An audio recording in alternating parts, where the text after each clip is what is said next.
Hello! So, do I regret buying the Xbox Series X? Well...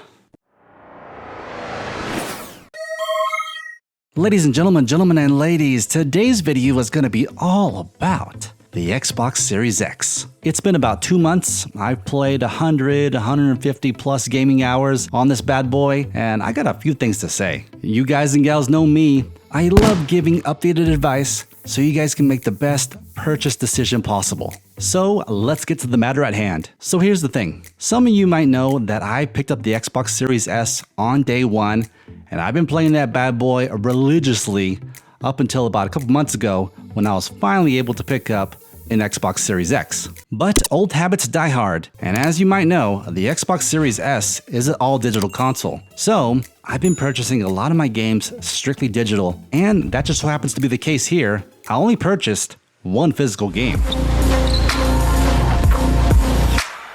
Now, I've been pretty candid about my experience with the Xbox Series S, the connection issues that I had with the Xbox Series S regarding the controller, as well as the headset, but as of recently, I really haven't had those issues on the Xbox Series S, either one, both my son's and mine. However, with the Series X, I'm experiencing those same cutout issues. Now, one might think that having the world's most powerful console, that you wouldn't have such basic connectivity issues with the controller or with the Xbox wireless headset. But sadly, it's pretty annoying, and it happens. I know you've seen it. It's hard to misplace, it's hard to hide. The Xbox Series X is a pretty big console. This baby is hefty. Of course, it's not the size of Godzilla like the PS5, but it's a pretty big beast. So unlike the Xbox Series S, where I can tuck it away kind of in the corner, it fits pretty much anywhere. The Xbox Series X, yeah, I had to maneuver my things around and find a place for this. It does not fit anywhere and everywhere. Now, because it's a powerful console, there's going to be some powerful heat that comes out of it. There's just no way to get around it. So unlike the horizontal placement of the Series S, where we have the exhaust vent right up here, and so since heat rises, it's a perfect place for that exhaust vent. The Series X's vent is right over here. So I like placing my consoles horizontally. I don't like standing them up, putting them vertically, because then they seem kind of top heavy to me. I like having that sturdy base right here. So I got to keep all this area cleared right here because the heat coming out of the exhaust of the Series X, man, can get quite a bit toasty. And the last thing I want to do is start a fire. So I play the Xbox Series S, I know what to expect. I play the Xbox Series X, I expect great things. So yes, pumping out native 4K is beautiful. However, the Series S upscales to 4K, so the difference as of right now is kind of like 8.5 to a 10. 8.5 being the Xbox Series S, a 10 being the X, of course. But don't get me wrong, there is a noticeable difference. However, the Series X is $500.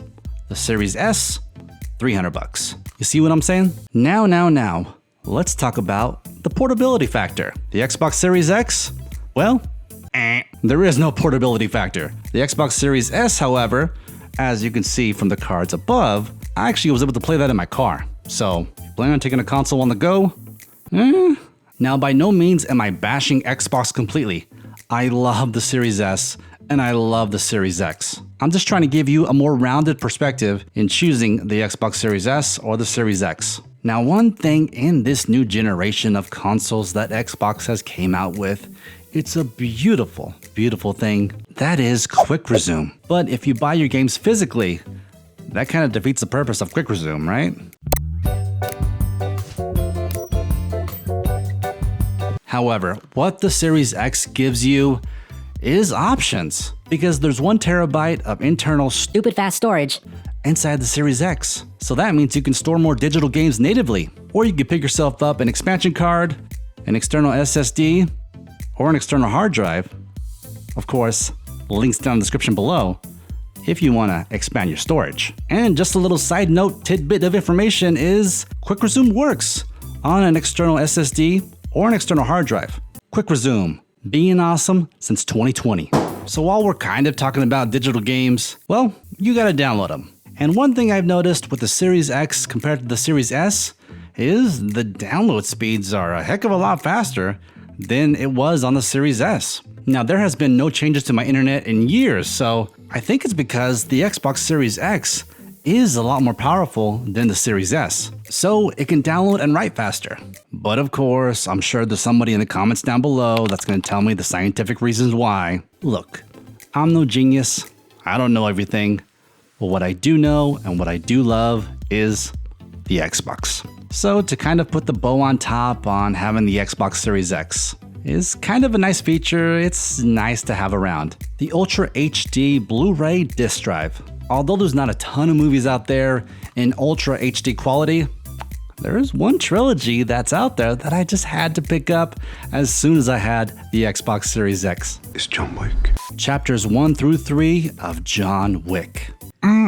4K Ultra HD John Wick on the Xbox Series X is beautiful. It's been a blast watching those 3 movies in that quality, all thanks to the Xbox Series X. So in summation, if you have a lot of digital games or just play a lot of games on Game Pass, I think you'll be more than satisfied with the Series S. I mean, after all, the Series S was my first gaming love. But if you have a top-of-the-line TV/monitor, maybe you have a lot of physical games, and so to buy those games again digitally would cost more than the Series X. If you want the top-of-the-line, the best, most powerful console known to man, and if you're able to find one, then pick up the Series X. But of course, Handsome Nation, I definitely want to continue this conversation down in the comments below.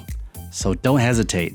Leave a comment down below, and I'll definitely get back to you as soon as I can. So while you're down there, you might as well like this video, share this video, share the content of course, hit the notification bell, and subscribe to the channel so you'll be notified every time I go live or when I post new content. But before you go, one more thing. Let's keep the views and subscriber train going because man, I've got big plans for the channel. But I cannot do it without you. I need you. I need your family. I need your friends. I need your coworkers. I need your enemies. I need your sphere of influence to come check out Handsome Gadgets. So as a thank you and kind of to incentivize that, we're doing a giveaway. We're giving away a brand spanking new Xbox Series S. So if you haven't entered or maybe you want to enter again, I'll leave a link in the description down below as well as in the cards above. Thank you and have a good one.